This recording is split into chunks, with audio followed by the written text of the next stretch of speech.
Yep, they did it, guys. They brought the man baby back. Now, as a person who never really hated the Boss Baby franchise and viewed it more as just a guilty pleasure, the previous Boss Baby series, back in business, surprised me in a really weird way.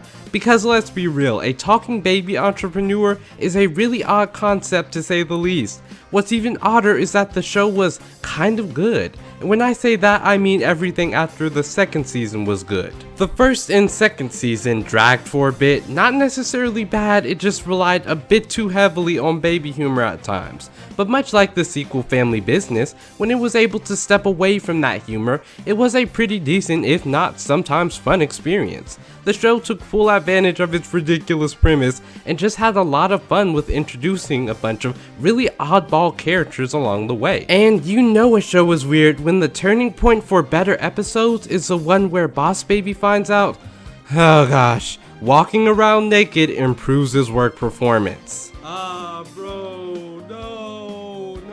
Now, as far as Back in the Crib goes, the sequel spin-off to Family Business is still more of the same silly weirdness. The episode follows a pretty simple formula, cough cough wink wink, you see what I did there? Adult boss baby Ted Templeton is literally framed for embezzlement by his fellow co-workers and forced to revert back to a baby, as well as crash at his brother's house in order to hide from the FBI. Boss Baby of course rejoins Baby Corp and must battle angry ducks and awkward teens bent on destroying baby love. Yes, it's as crazy as it sounds, but oddly enough there is a certain profundity to it, like tackling the subject of growing up and how this often directly affects the amount of love we receive from others. How kind of really messed up the work industry can be for new people entering it, and those darn crazy coworkers you gotta deal with.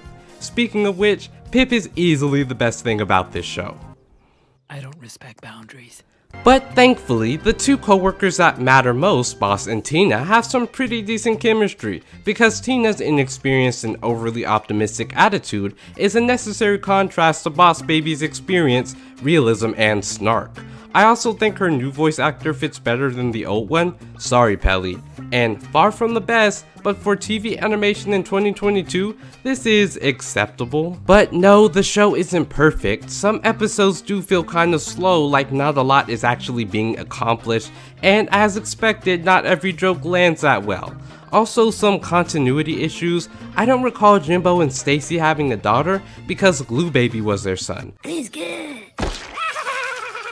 Also, Tim feels majorly pushed aside for some reason, personality and relationship wise. I just didn't feel the same closeness between him and his daughters. Otherwise, it's a strange but totally acceptable watch for anyone who likes business jokes and references. If you're a Boss Baby fan, you won't be disappointed. Why does the theme song low-key slap though?